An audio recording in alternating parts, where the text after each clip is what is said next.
All right, we got Yousef with us all the way from Egypt. Welcome to Grimerica, Yousef. How you doing? Hey, hello. I'm It's good happy to to see be you. here with you. Good to see Yeah, it's good people. to see you again. Yeah, same here. So what's new? What's new in Egypt? Are you still are you close to you're close to the Giza plateau right now? Still? Yeah, of course, that's where I was born, my family house. I grew up in this area, and it's just hard to live elsewhere after you lived all your life in an area that is flooded with people from all over the world. So, yeah, How much bigger has it gotten? it's huge. The Because area is yeah, I was super surprised by how big Cairo was when I got there. Like outside of the pyramids, just like getting off the airplane and getting to the hotel, which was like on the opposite side of Cairo. I could not believe how big it is. How much has that? Like, we don't have anything in Canada that is close to that. Our closest city is maybe 5 million people or so. And it's just how big, how much has that grown since you were a young boy? It must have like tripled in size. well, the population grew at least few millions in the last decade or so. And yeah, we have buildings from in Cairo from more than 100 years ago. We have French style building and British, plus of course the historical ones from the Coptic and the Islamic Cairo. They are over 1,000 years old. Churches and mosques and houses also all built from stone. And of course the ancient Egyptian layer, which is thousands of years old. So Cairo, of course, the population is about 30 million people nowadays. It's a huge city. Giza is part of Cairo. It's on the side and the west side. And my village in Giza is right on the edge of the desert, the western desert, and begins with the Giza Plateau. So you came to my house, and you know I live like 1 minute walking distance from the Giza Plateau. Was it Yeah, that built up when you were younger, or was it kind of wide open? it was open. Yeah. It was open. And, there were no walls, so we could just walk there if we want to, and it was beautiful. Still beautiful, of course, It, attracting more people and visitors. it's got to be kind of like a weird double-edged thing because it's blown up and it's got all these extra people there, but at the same time, it's sort of giving you this ability to run a business where you kind of get to do that sort of stuff for a living. Um, Yeah, we have the family shop, the Khemit shop for the family in the family house, and yeah. But back in the days, there used to be more uh, spots at the Giza Plateau that is okay for the public to go and visit. The more restrictions is put by the academics, of course, to save the areas from anybody who can access with ignorance. They can damage things or stuff like that. Because they are still the old kingdom tombs with carvings on the walls and things like that. Many of them has no carvings or anything, but some of them do have carvings on the walls from the old kingdom. About 2500 BC, according to the ministry in timelines. So it's amazing area. There used to be some location, a reused one of the old kingdom tombs, and the people from the village believed it had healing powers. Also, there used to be a well near from the ancient ones and access to water, and people used to go there for healing. It was very popular. People used to come from other cities just to be able to visit this room and drink from the well. But it was shut by the officials, of course, so not long time ago, about 50 years ago or something. has Have you the noticed? did the museum open up yet? The Grand Museum, Yeah. Yeah, it did open soft opening as they call it, but most I went there once, and the majority of what's on display is what used to be outside in the garden of the Cairo Museum. There are hundreds, if not thousands, of artifacts that were moved from Cairo Museum and other locations to this museum, and we are waiting for it to see it in display. Some of them are really interesting, like stone jars and vessels. They took tens of them from the Cairo Museum to be displayed. But still, I still personally prefer the Cairo Museum. It's still stronger in display and the wealth of uh, artifacts that the Cairo Museum houses. That's the one we went to, right? Yeah, this is the one we went to, and we still take the guests to, unless they have a desire to go visit the Grand Museum. I was super hungover that day. That was the only day. Super hungover. They convinced me to party the night before. I was gonna stay on the bus, and I was like, "You can't stay on the bus, man. That's not an option." So we do have the land of Chem in the chats. He says hi. I think you must see him around out there on the plateau from time to time. Who? What's his name now? Jeffrey Drum. The land of Jeffrey Chem. Drum, yeah, he lives here. Yeah, Yeah, he says kisses from Mahdi.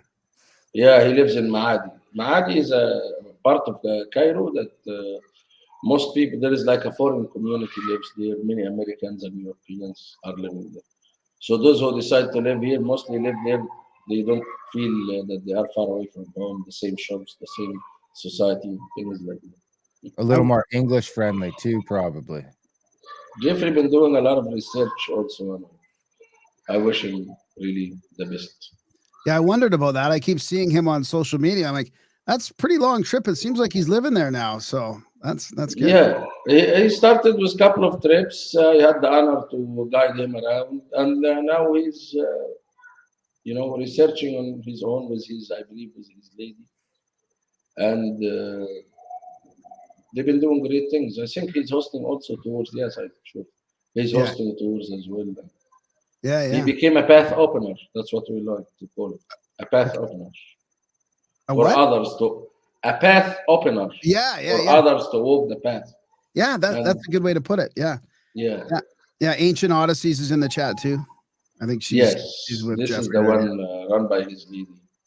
Yeah. So I mean, I was gonna say that you've been responsible for, I mean, the paradigm is shifting, it's changing. And I think you've played a pretty big part of that. I mean, you're open to a lot of different theories, like you've helped Land of Chem get through. Yeah, Yousef was my main inspiration and a huge influence on his life, he says. And then now Thank you, he's a brother. path opener himself. And the same like Ben with from Uncharted X and the Brothers Yeah. of the Serpent. I mean, you're entertaining different Now us theories even. and things. Now us even. I mean, everything I know about Egypt is kind of from that tour. Kind of everything we had learned in our interviews and watching. I mean, Graham had been there before, so it might be different for him, but it was all kind of just washed away by being able to go there for 3 weeks and go over that with you. So it's kind of like that for us, I would say, as well. Mm.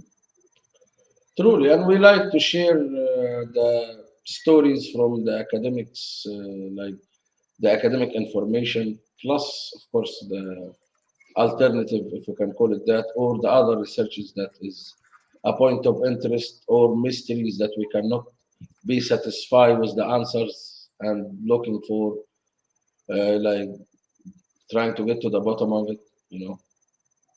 And that's why I also respect the field of chemistry because Jeffrey runs the land of chem, and it's a very important piece of the puzzle, the chemistry. And then he did his research with ACIDA project, which I also helped them back in the days. ACIDA project is a Russian group, and they've been working here in Egypt for a very long time. And they also, yeah, they were exploring and they needed my help, explanations, things in Abu Sir and in the Red Pyramid and the Pink Pyramid, in Dashur, and of course the Giza Plateau as well.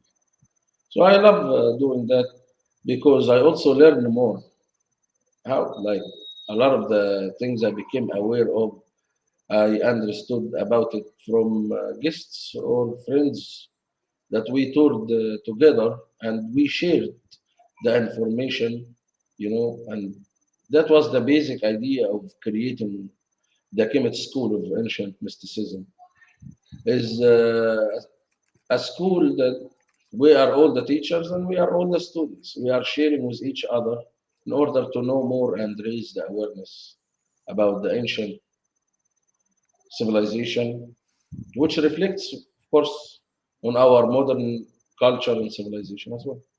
Yeah, yeah. When was that? When did you create land Kemet The school? Kemet school, actually, chematology was created, not created, but like a label that is used by my father, God bless his soul, before I start working when he was still alive.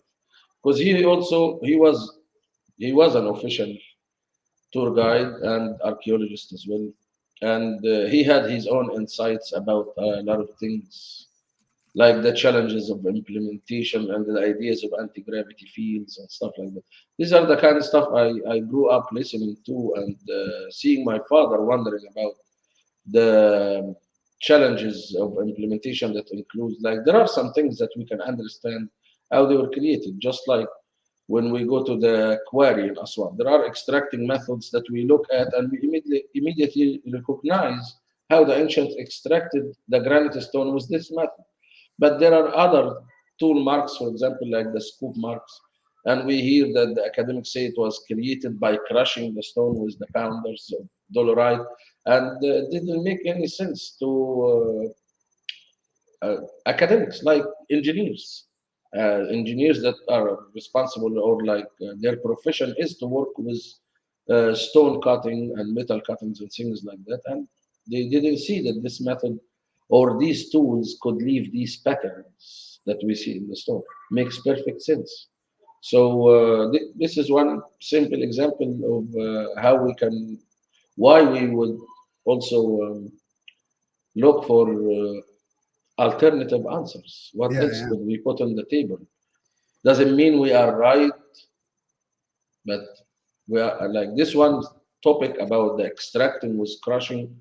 It has no real strength or value when it comes to scientifically studying this method. Has that So gotten worse or better, do you think, since your father's time? Because it seems like in a lot of ways it could have got worse, but in another way, there's this weird level of control of narratives and access has crept in over the last 50 years as well. So I could see it maybe going in the other direction too. it's actually going in different directions. Some of them are good, like the academics now are like adapting to the idea of archaeoastronomy. That at once it was also like searching for the lost technology, something that they will deny all the way. Like, these are, you're just making up things. But now nobody can deny the alignment of stars and the constellations with the temples and pyramids. Still, it's in the early beginning, but they are now becoming more and more aware of it. And also the ancient advanced lost technology that we have it. And it's been documented more than 100 years ago, almost 150 years ago. It was documented officially. And a debate was still happening from that time until today. Some people want to say that these cuts and these tool marks were created with the primitive tools. Some saying no. And we have one thing here, we have one thing there, and still it's not for sure. Um I mean, for the academics, they are not 100% positive of that, because if this topic is going to be admitted by the academics, there is no way that around rewriting history then, because the tool marks exist on artifacts that is dated back to the Neolithic era, or at least Chalcolithic era. and that's where the burials that they found these artifacts in. So anyway, chematology was created to have the space to discuss these kind of things, like sound, vibration, things like that. I remember from the 80s, my father had these pictures of him uh, hitting the granite, part of the obelisk that was laying down in Karnak temple, and allowing the people to hear the vibration on the granite stone and things like that. Talking about, as I said, the possibility of using magnetic and sound levitation that helped them moving the hundreds of tons monolith. On the other hand, of course, we have. Sorry, excuse me.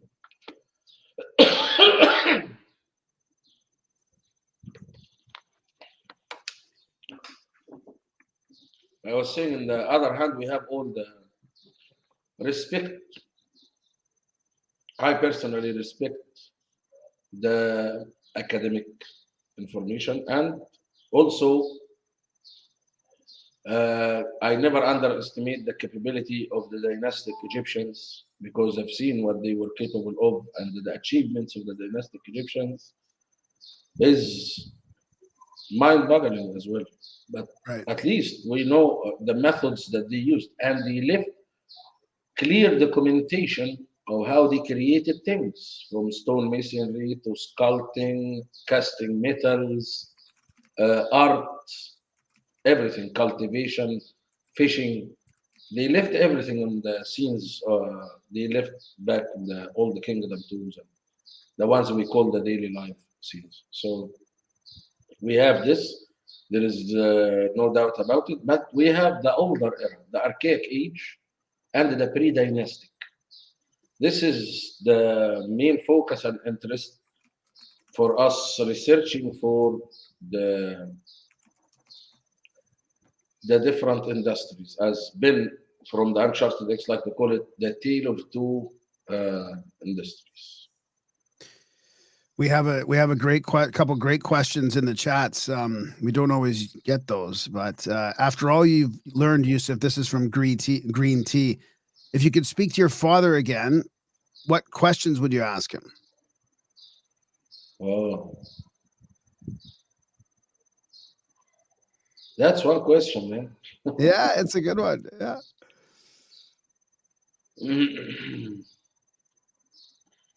If I could speak with my father, I was not gonna ask him. I was just gonna tell him, now I see. Oh, that's good. Yeah, now I Yeah, see. interesting. Yeah, yeah.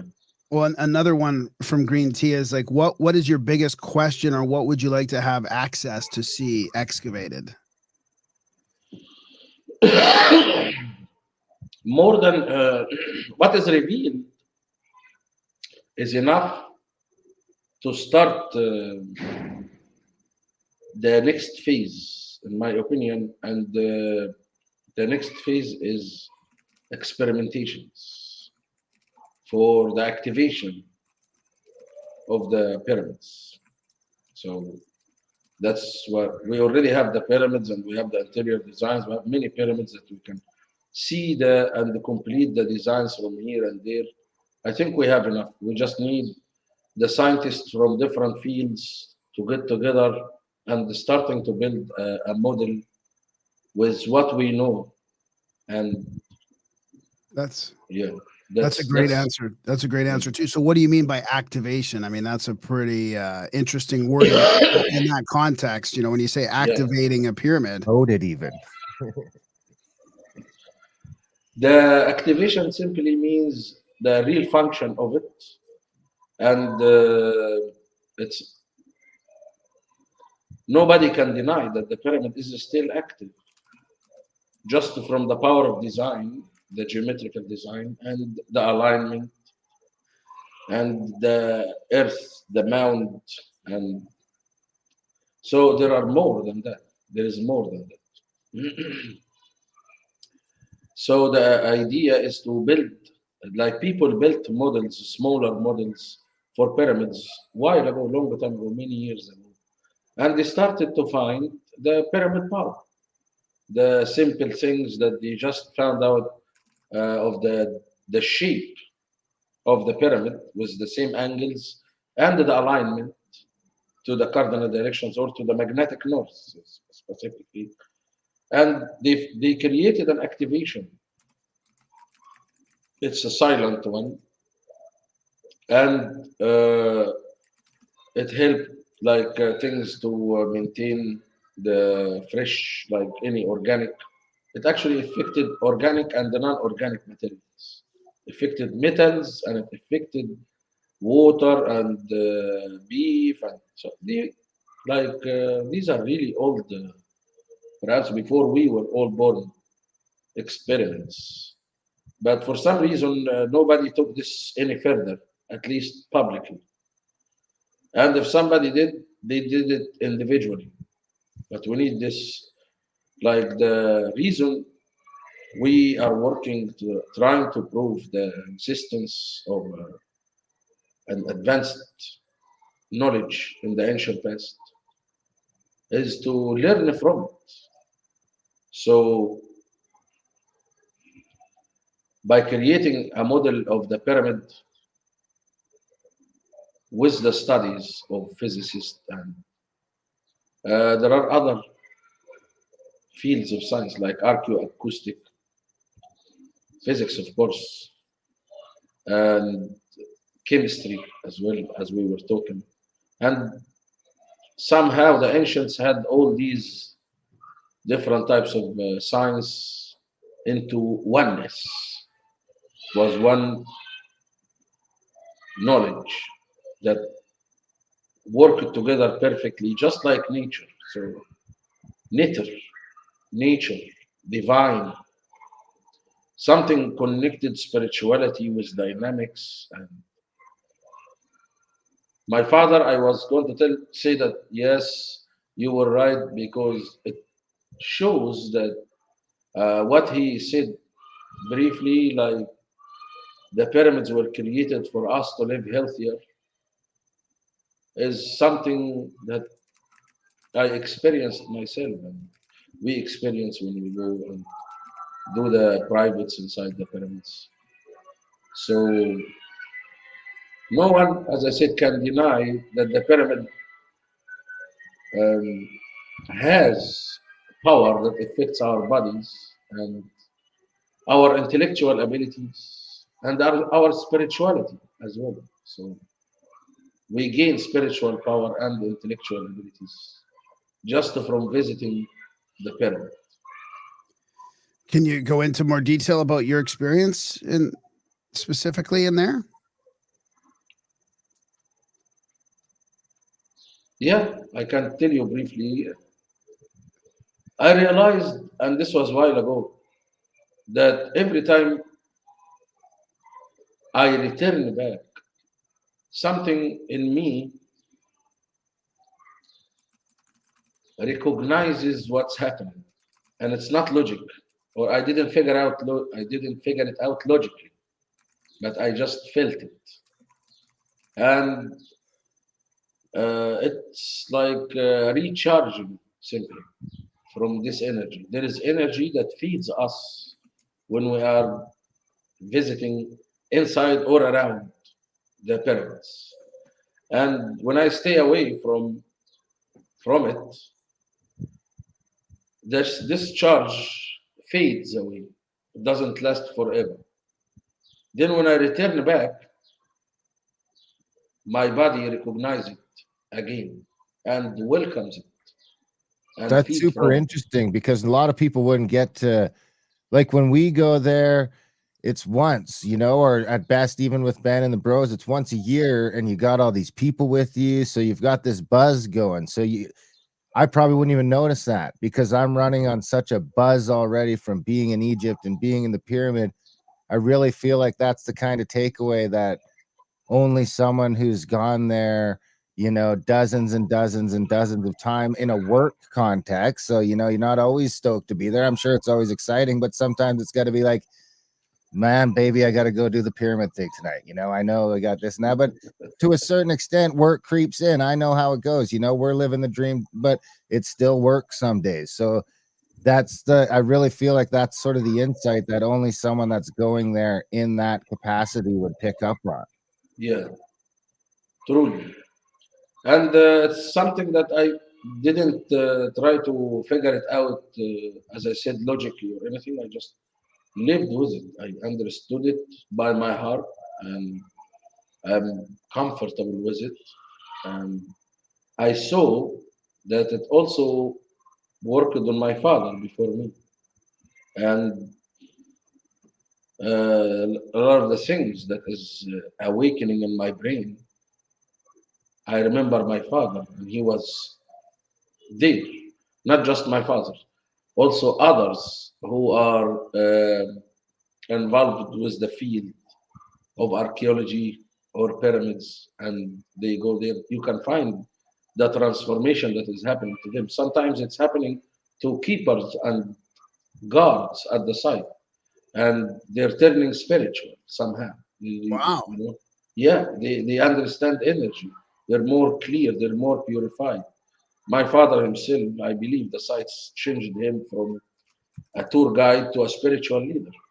That's who he was. And even the system knew him for that. And they used to have struggles because he doesn't just go there and talk about the challenges of implementation. He goes there to allow the people to feel the energy of the site with that technical things as well, like techno spiritual, we can call it that. And this is the style of the tour we like to have. But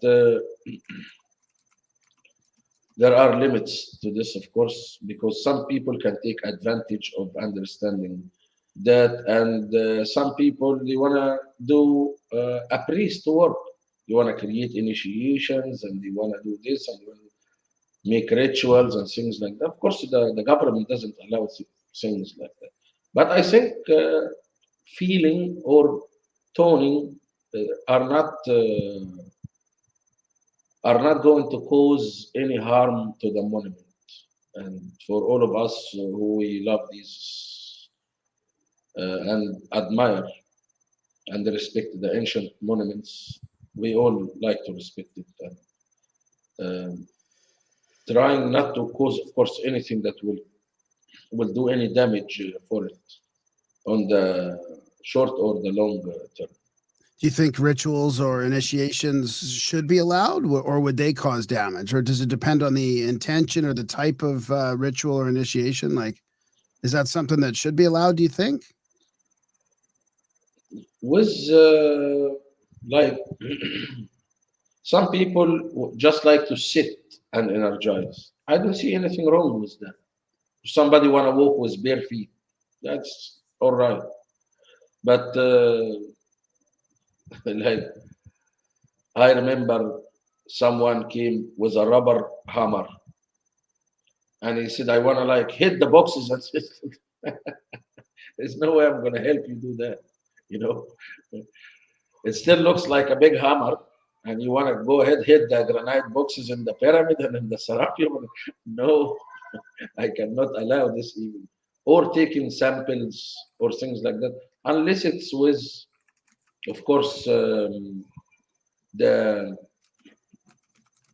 knowledge or the authorities allowing it for those who want to do these studies for the public and things like that.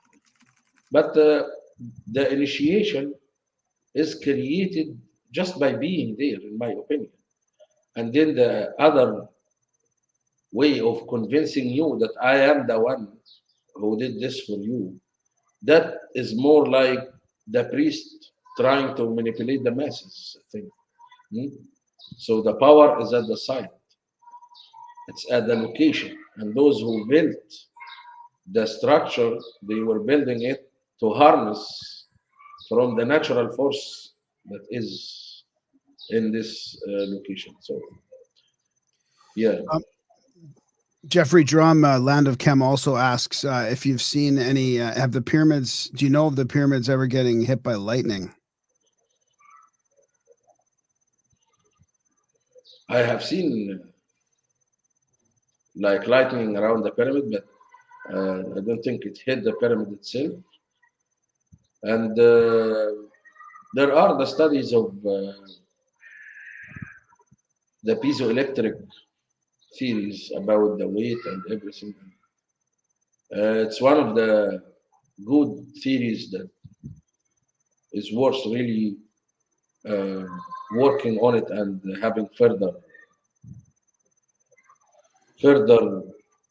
studies to understand the connection between the grids and the the peak of the mountain, and then the pyramid is built on top of that. It is very similar. And it's worth also looking into what we call mythology and understand it different way, that it is ancient knowledge that was passed down to us, but it was passed down to people who already lost this knowledge, or through people that lost the knowledge. So it needed to exist in symbolism. And this symbolism was explained differently throughout the ages. And most of it nowadays is believed to be mythology, something that has nothing to do with logic or science or anything at all. But I doubt that, because a lot of things that the ancient Egyptians passed to us resonate as science. And it has alchemy, and it has astronomy, and it has biogeometry, and other fields of science. That's why I said the research requires group of each field of science, of many fields of science, getting together. From each field, you need a group of scientists, not one of each field. You know what I mean? Yeah, yeah. I was going to Yeah. ask. So, if that's the way to go, I mean, I love your answer about like enough exploration has been done. Now we need to research and experiment to activate type thing, right? So, Yeah. what is there any progress, or is there any initiatives to get the government to help you guys do that kind of thing? Like, because I know that when we went there, you're not supposed to be doing sort of science in there, right? There's the whole thing. You're not supposed to be Yes. doing science. Nobody's able. When will that be allowed? That's exactly it. It will be allowed when we convince the academic. It will be allowed if we can convince the academic that the pyramid is more than just a tomb. That's the key right there. It That's the key. sounds easy, but it's not. Like there is a million evidence that it's not a tomb. There is less evidence that shows that it's a tomb, but it's not that easy, because history is written and it is really hard to change. But science can, knowledge can, proving that we look at the challenges of implementation, and showing the difficulties, because it reflects on those who built it. What's your favorite site? I mean, you get to go through them all. Is it the Great Pyramid, or is there an underlying one, or is there some place maybe that you don't get to take the tours? What's your favorite place to go in Egypt? My favorite places, it's not one place, but like my main favorite, of course, the Giza Plateau is a major site. But I still also love Abu Sir. Abu Sir is amazing. And the Temple of the Sun. And Karnak Temple in Luxor. These three are the most powerful, and having layers upon layers of history. And Abu Sir specifically has a lot of the power tool, marking from tubular drills and saw cutting marks, and also the Temple of the Sun with the Hotem Ra, that altar from crystal aligned to the cardinal directions. And That's the Sakara, one. I'm not Was saying that the not one with the Sakara. bowls? The one, yes, they are That's the the one with the little basins. half bowls everywhere, Yeah, the basins. exactly. The basins from the White Color site. You still remember? That's Abu Sir, the Temple of the Sun. That's Abu Ghurab, near Abu Sir. So we Oh. usually do both of them as one, Abu Sir and Abu Ghurab. Abu Sir, by the way, is the name of this ancient area that is from Abu Rawash until Maydoum, with all the pyramids of Giza Plateau and the ones inside the military camp of Zawat al Aryan and the other ones, Abu Ghrab and Abu Sir and Sakara and Ashur. All this area in the ancient times was called Abu Sir, which means the place of Osiris. Bu Ozir. Some people call it Per Ozir as well. Per means house, but Bu means place. Interesting. Yeah. It's that's one of the things that shocked me the most from being there physically again was being able to see from the Great Pyramid to see the pyramids on the horizon. And when you're there, you can see further pyramids, and then you can see back at the Great Pyramids, like they're all invisible line, Yeah. physically. And I didn't realize they were all so close together, or at least in that same sort of area. Yeah. And there are other pyramids locations in different and faraway places. Yeah. And some of them look like the basic and recognized stone masonry of the dynastic Egyptians. So I wouldn't be surprised if we find many of the pyramids were created during the dynastic Egyptian time. As I said, there is no underestimation for the capability of the dynastic Egyptians. They were able to carve and shape hard rocks from at least, according to the timelines, from 2700 BC. This is the third dynasty. And when we visit Sakara and we find in the Imhotep Museum the room that has the stone jars and vessels, this is a very important topic we've been talking about for a long time. And they are divided to two sections. One is the ancient one made from very hard igneous rocks like granite and diorite gneiss, milky quartz, rock crystal, slate, breccia, and others. All these were created in the pre-dynastic time. That is supposed to be a very primitive era that they didn't create the pottery on a pottery wheel yet. They used to make a pit in the ground and put the piece of pottery in it and then shape it with a bone and then burn it on two sides. It's known from Nagada, the first civilization, one of the pre-dynastic civilizations, and the Nagada, the second as well. And in the burials of these pre-dynastic civilizations, they still were finding the stone vessels from granite and porphyry and basalt stone and almost all the different types of stones that we have in Egypt, and some of them are from abroad Egypt. So on the third dynasty, which is the production of stone vessels during the time of Imhotep. Imhotep is the name of the priest and the architect, supposedly the one that built the step pyramid in Saqqara. So the production of the stone vessels was limited to one type of stones. One type of stone, which is the calcite. It's beautiful and it's softer than the quartz and the other igneous rocks.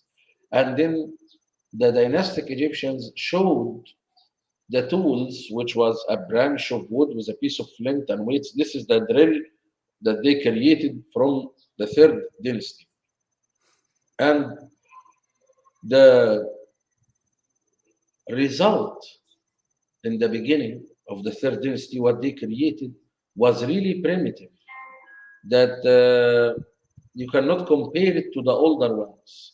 The older ones we see in the museum and in the galleries underneath the step pyramid is perfectly symmetrical when with the cut itself. Like if part of the material is tapered on this side, it's identically tapered on the other side, exactly the same, precise. And we've seen evidence on the last tour that some of them look like they were turned, actually, like a lathe work. There are striations on the outside. We've taken pictures of these pieces, and it is very important. while the other ones that were produced 2700 BC, they are not controlling the mass, and it's a softer stone. So it looks like it's a reproducing. The reproducing happened during the third dynasty. If we had the advanced era and we had a long intermediate period, as we can imagine from what we see, relevant facts we see, then we can say that the civilization was capable of reproducing the stone buildings and stone jars and statues and things like that once again from 2700 BC. But this, for the academics, this is the beginning. This is the beginning. The oldest stone structure on Earth is the step pyramid that was built 2700 BC. This is the academic information. While we have these other stone jars from various types of stones and gathered from different destinations. And they were supposedly created during the prehistory time, the pre-dynastic civilization is matching the Neolithic, so 10,000 BC, in the range of the time of 10,000 BC, are the burials they found it in it. But the burial itself could be for someone who inherited already something that is much older. Yeah, that's fascinating. Especially Yeah, with all the evidence you're seeing now on the vases with Ben, the stuff that Ben's been involved in. And I mean, it's sort of proving yeah, how accurate these things are. It's amazing, and they yes, follow all the these methodology work, yeah. and the mathematical transversal patterns. I mean, it's unbelievable. Hey, have you ever heard? There's a researcher that's gathering quite a group of quite a following, and he's pushing back against like Hancock and Randall Carlson and this timeline that you just mentioned, which is like 9600 BCE for Atlantis, all that kind of stuff, right? And he thinks that's supposed to be months and not years. And he thinks that all these other researchers are ignoring the evidence. But I thought I'd throw it out there to you because you love the mythology part of it as well. You're well versed in all this stuff. But just as an example here, he's talking about priests of Neith at Sais who related Atlantis story only employed a lunar calendar, and then Lactantius, Plutarch, Macrobius, Eusebius, and others knew all the ancient Egyptians reckoned a month as a year. And then even Diodorus Siculus wrote, it was customary to reckon the year by the lunar cycle. Since the year consisted of 30 days, it was not impossible for some men to live 1,200 years. And then, Manetho's 9,000 years was corrected by Africanus as 9,000 months. So, is that something that resonates with you, or could you see that the whole timeline, like, could potentially be shifted to be sooner than farther back? We are not accurate with the timelines. This is something that me and all the academics will agree on, not just the alternative researchers. So until 1500 BC, until 1500 BC, or from 1500 BC until today, the timelines are accurate. Oh, But okay. yeah, but before that, things gets a little bit, uh, and Which, I disagree that the ancient Egyptians mixed between a lunar month and a year, because a lunar month is a sign that is created with a star and a crescent on top of it, and it's called apid. Okay, the year is created by a sign that looks like a reed, and it's called rem, not so okay, there is no okay. mixing there. I know the two Interesting. words, so I didn't see. I will need to see an example of what he's saying, that they are saying a real ancient example in Right. text, that they were saying a month that means a year, or a year that means a month. and things like that. And let's not forget the work of Dr. Robert Schoch. He's a geologist. Yeah. Right, And which would be the that's the rain and rain, the right? deterioration around the Sphinx enclosure is dated by a geologist, a modern one. And he sees that it was affected by the rain beating down long ago. This rain was beating down, it ended about 9,700 BC, 9,700 years, not months. And this is geology work. So it's not just something wrong that we are going to from mistranslation. There is another backup for the older timeline itself. So Does that regardless, how does that line up? How does Shock's work line up with the dynastic timeline? Does that line up pretty good? No, You know, it doesn't. It doesn't line up with the mainstream timelines. what about with like our timeline though? Like well, because the mainstream timelines say one thing, but the Egyptians say another, right? Yeah, but we have from the ancient Egyptians the history written by Manetho, which the British doubt. by who? They said the British themselves, the British academics. No, So written the by who? timelines we are studying is that are the timelines confirmed by the British. You know, and they Who are was the limiting researcher before everything. that? Who did you Huh? mention before that? Before the British? Manetho, that's Oh, the Manetho. priest. Yeah. Okay. Manetho is the priest who wrote the history during the time of Ptolemy, and they gave him king's list and everything with timelines and events So for you 10,000 and for 30,000 for so the beginning, the time in the beginning. so Archaic says here that Africanus corrected that to 9,000 months. But I mean, what you're saying is, regardless of what all these sort of old researchers thought, you would want to see the original Egyptian sort of like the original where they're getting all this from, right? Because the way you see it, there's different symbols for years and months.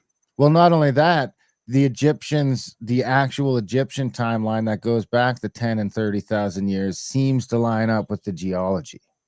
Yeah, and the astronomy Yeah, that's as Yeah, well. exactly. Those are two huge things that Archaics is kind of missing because he's doing the Hancock thing. I love Archaics' stuff, but it's kind of hard to just there's something to the text, but like Yousef's saying, well, when you go into that thing or you see the Robert Schoch stuff, I mean, look at those rocks we've seen in Karnak. I still think like my main Yeah, takeaway, it you was all remember. awesome, but those three Yeah, blocks that we seen in Karnak that nobody really gives a shit about, but we went exactly. and You seen them, and buy I them. looked at them, and to me, it melted my brain because I was Yeah, there with a practicing geologist, a high level one, and I'm like, dude, this is 50,000 years. And he's like, yeah, man, I don't know how this happens any quicker than 25. exactly. He said, oh, I remember them, the blocks of granite lying behind the Holy of Holies in Cairo. Since we stopped with him, we actually talk about what he taught us. You see, this is what I said earlier about how we learn from each other. And what's our friend's name? Chuck Kizuna. Chuck. Yes, Chuck, I remember. And he looked at the curves and the erosion and also how the silica is almost dissolved from this granite and it's crumbling and falling apart, while other pieces of granite used in the same location, they are still in a very good condition. And the curves on the corners and everything, he said, this cannot happen in less than 10,000 years. And it was all under the same water. It's the same location. They're still on the same alignment with the same line that the modern Holy of Holies that was built from recycling stones from the New Kingdom to build it during the Greco-Roman time, which is the one that's still standing until today. We have a lot of evidence that shows that inheritors kept building and keeping the tradition, even that if they lost the true knowledge, they were just keeping it for ceremonial practices and also political political religious promotions. The political religious promotions, as my father taught me, and one of the things I'll say you were right, I was not convinced when I first heard this from him, God bless his soul. But I am convinced now, after all the studies I've been through and I've seen things I've seen with my own eyes, that the religious political promotions were happening from the beginning of writings. From the beginning, things start to take symbols. The inscriptions and the writings was created to complete the official system. So we are, I like this is one of the things also when the academics are saying the historical times and they attach this to the times of written language, that I think is wrong. Well, that's very interesting because this same guy, Archaics, who does the research, he's compiled like all the timelines from like 1,200 ancient books, right? And he says that he doesn't go any further back than the first written records. So he only would go from when the writing started, which was supposedly like 5,000 BC or whatever, around there. That's true. And he says four of these records show that at the same time there was a cataclysm, which he thinks was the deluge and maybe the destruction of Atlantis, and they all point to 2259 BC. So he shows all these same records pointing to like what he calls the collapse of the vapor barrier, the vapor canopy. So it's pretty interesting because he's supposedly taking it from all these ancient texts. Yeah. Well, there is the era of the pre-symbolism. We cannot deny it because the stone vessels, they were created in this, or at that time. Yeah. Looks like the Great Pyramids were as well. There is no inscriptions inside. Yeah. And even the signs that they see from the stone masons, there's still debate about is it real or is it not real. So it's not... they're not giving us a final answer about this. Like when the German guy took the sample for analysis, they made a big deal out of it, and they said, "Yeah, these ones in Karnak." For those, Karnak. Yeah, these are falling apart. Isn't that something? How that was one of the biggest takeaways I had was at that Karnak temple in Egypt. That this is a granite block. It blows my mind. Many people pass by and think it's mud bricks because it looks so deteriorated. And the interesting thing is that you can't see it in my picture here, but there's the same tool, like the groove marks in top to interlock them, so you know that it's a worked piece. Definitely. And then I threw this one in there as well, because this was another thing that I thought was pretty interesting in Karnak, is when you look under this excavation, they've clearly built this on top of some other stuff. No doubt.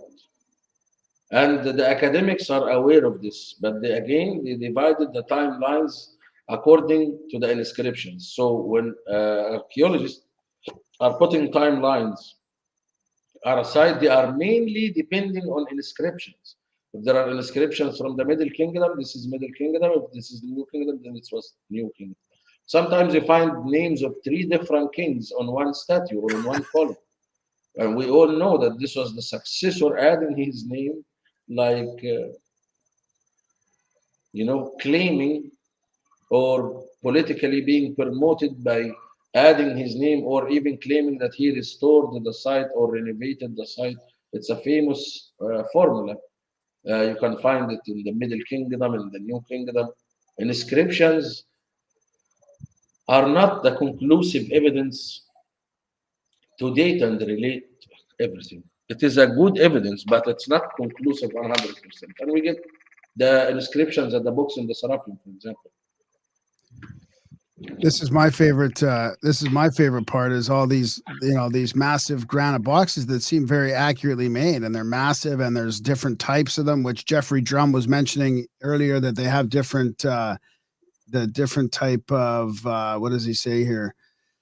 Yeah, he said about the granite. The different granites have different. Now I can't find the comment, but. Yeah, different. I don't know if he said resonances or electromagnetic frequencies coming off them or something. But you know, that's Ben. I thought that was Yousef, but it's Ben there. But yeah, I mean, that's to me like one of the most incredible phenomena. You Yeah, know, just sitting there. No one has there's no mainstream explanations of all this, how this was accurately made. Like, you know, copper chisels. copper chisels. So do you have you noticed a shift with I mean the last 10, 20 years, obviously there's been a paradigm shift, but this type of timeline that you're talking about um also being all over the world, right? Ballback and other it seems like in other parts of the world there's a similar thing happening. Yeah, Do you our follow that at all? awareness, our awareness is raising, and the social media is helping that. But as we said, it's going in different directions. So with that, there is a lot of misinformation spreading as well, Yeah. and it will all give you the same headlines like ancient civilization and the pyramid machine or things like that. And then the studies are not really done with integrity. Yeah. Yeah, some people will just say anything to make a YouTube video and make it 1 million views. So they will, you know, and they will exaggerate or even say things without investigating the information. And the the best, like that, I see that our brother Ben from the Uncharted X, he always investigates every information before he publish it in a YouTube video. And then, because he is really honest in the research like that, I think this was like divine guidance to connect him with the group of Christopher Dunn, our teacher as well, and his son, and of course our friend who gathered the stone vessels so we can have the. I'm really actually grateful that I lived and witnessed the measuring of these, because this here is a scientific study that can lead, and it resonated with some of the academics here in Egypt, that they are about to do further studies of meteorology on the stone vessels. And I'm so grateful I just witnessed this happening, because this is the beginning. And the wheel doesn't roll backwards after that.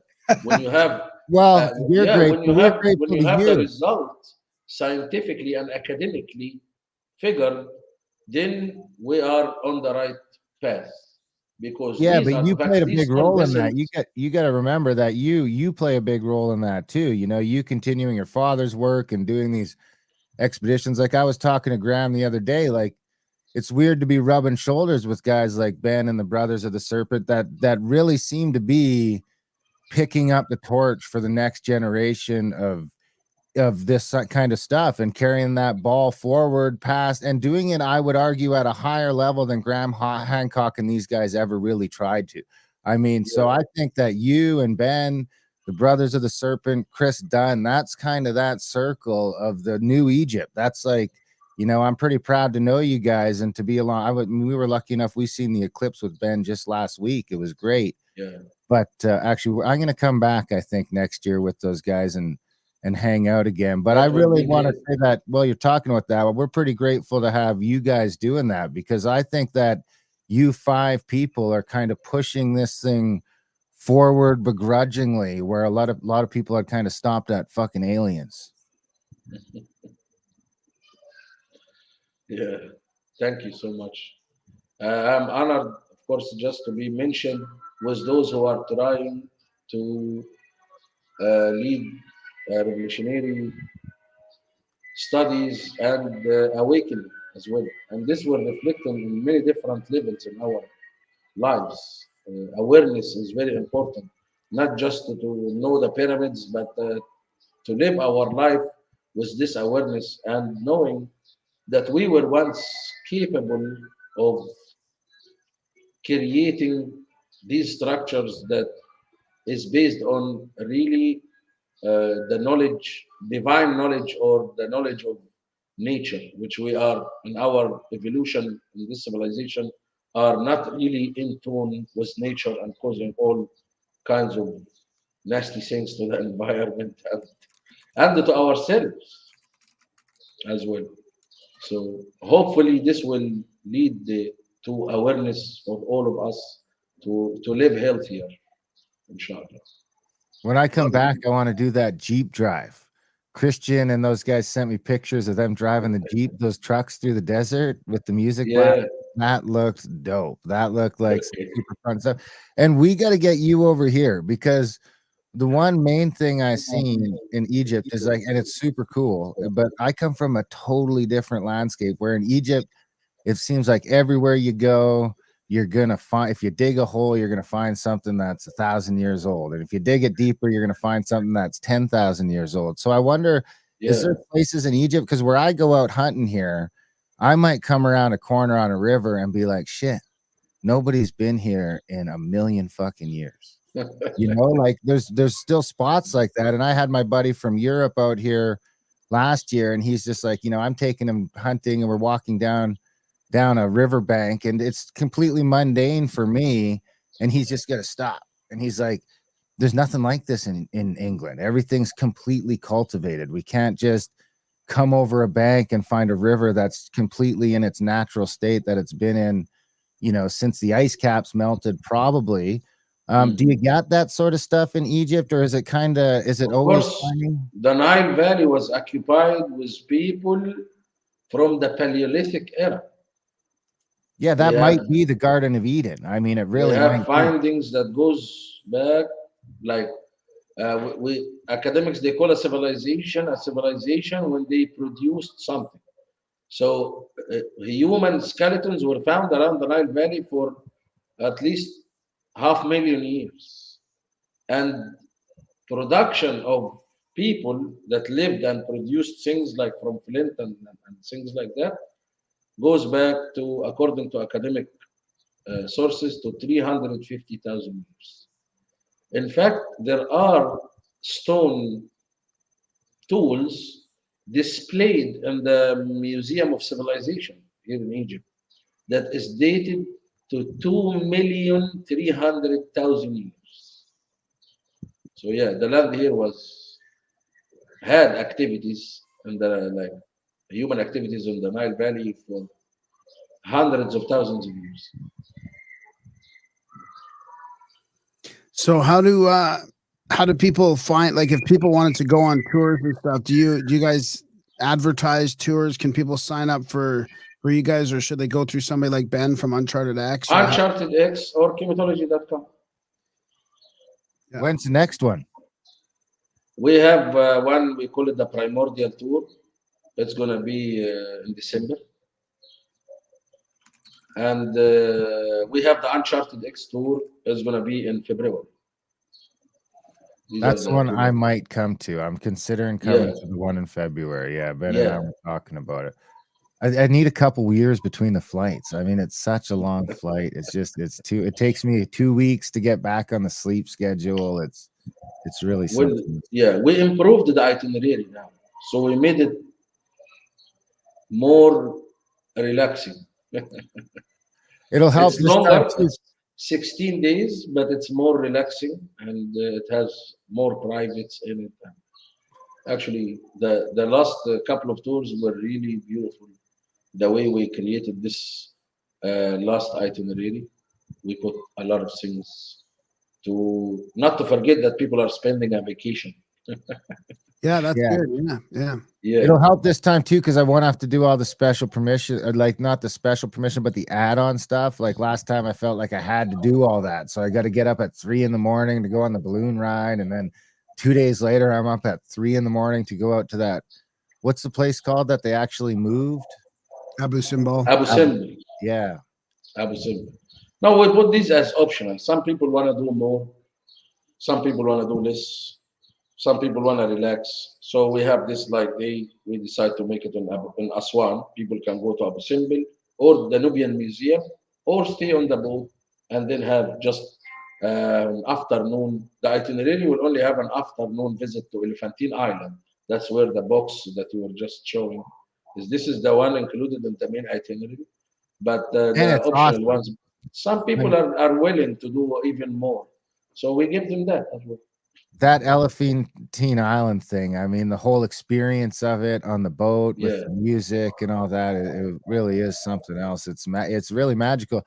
Well, Yousef, this has been great. I mean, can you give everyone your socials and your website one more time for the people that are too lazy to check the show notes? And of course, we'll be promoting the Uncharted X tours as we do, and I'll be back for Yes. sure. I don't know if I'll be able to convince Graham, but I'll be back. Well, yeah, anybody can find me on the Uncharted X with Ben and you guys. 'Cause I would really love to see you again, inshallah, on the next Uncharted X tour in February. And chematology.com. This is the website that I usually can find me on Facebook. I'm an old-fashioned guy.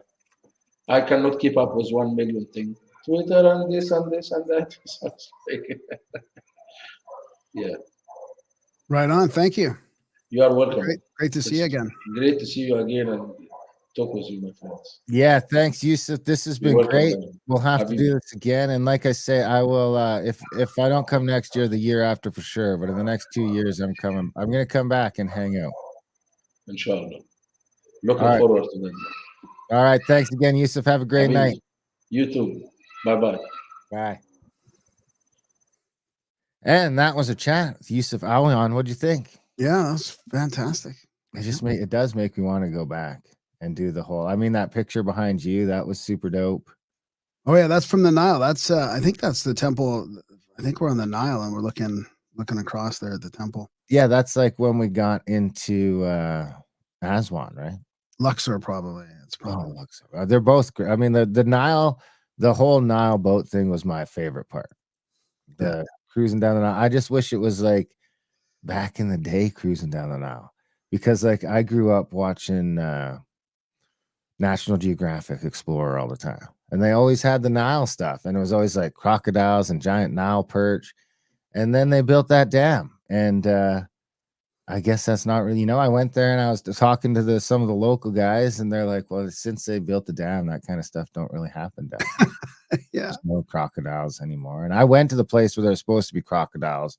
I didn't see any. There was a lot of signage that said, don't go down to the water, because there was actually a fence that stopped you from getting down there. But yeah, I think I'll go back. I mean, it's crazy that I even have the opportunity to go do stuff like that. And, Yeah. I've been kind of going back with that a bit. And it's like, well, I didn't want to go. It's too much flying. And it's like, well, so many people don't even have this opportunity. You should probably take it if you've got it, at least, Yeah.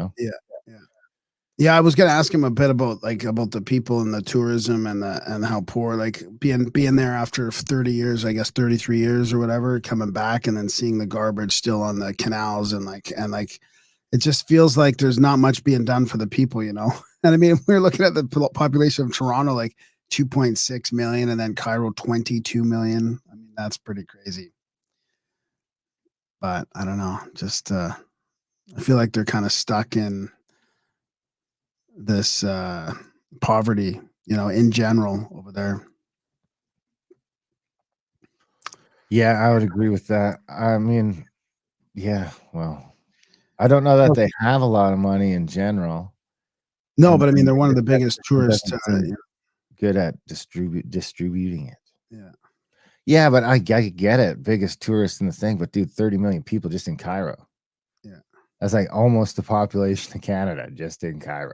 Yeah. And there's like a bunch of cities all up and down there. Like, it's got to be quite a load. Yeah. I mean, it seems crazy to me on some level that they even managed to get all those people enough water. Yeah. Like, that's a fucking feat in itself. Yeah. It's like, wow, all of Canada and hot and dry. Yeah. So anyway, big thanks to Yousef for coming on the show. Big thanks to you guys for listening. We got a couple of people in the chats that were on that trip, of course. Shout out to Greg. He says he's coming to South America with us one day, but maybe we'll see. Like I say, I think I'll go back to Egypt next year and be nice. So Sean around is just a little less pressure as well with the kids and everything. So I might be able to go and enjoy myself a little more without being stressed out about it the entire time. So like I say, big thanks to Yousef for coming to the show. Big thanks to you guys for listening. Even bigger thanks. If you guys like the show, you got to support it because we don't do ads and we don't have stuff. So we could use some support. We'll mention you if you support. We'll read your note if you do a support. Grimerica.ca/support. You can make a monthly donation. You can sign up for a monthly, anywhere from $1 a month to $1,000 a month. You can do a one-time donation, anywhere from $5 to $1,000. More than that, maybe, if you want. I don't know. No one's ever tried. No one's even ever tried 1,000. So maybe you could try and set the record. Anyway, we love you guys. We would like you to support the show if you like it. If you made it to this part of the show, the very end, you must have liked it. What's that worth to you? $1? $2? 50 cents? A mean tweet? Anyway, let me see. Adultbrain.ca for all the audiobooks. 120 some audiobooks available over at adultbrain.ca. You can get there. That'll get you links to where you can buy them, where you can listen to them for free, where you can get to the podcast, all the different avenues. GrimericaOutlawed.ca for our news stuff, where we actually started doing like more news and current event style content. We do some interviews over there too, of course, some more controversial ones, but we do a lot more just Graham and I hashing out news and current events, maybe stuff you never heard of, a lot more Canadian stuff. I think that's about it, guys. Have a good week. Scablands. Scablands, yeah. That's right. Come on the Scablands trip. May 13th. Yeah. With Randall Carlson, right? That's I've contacted the cabin.com. I don't know if you mentioned it or not. I was trying to. Yeah. We can hang out. You can come hang out with Randall Carlson. Jam with him. A few tickets left only. Smoke with them, all that stuff. Contact thecabin.com. Check it out. Other than that, we love you guys. Thanks for listening. And we will see you next week.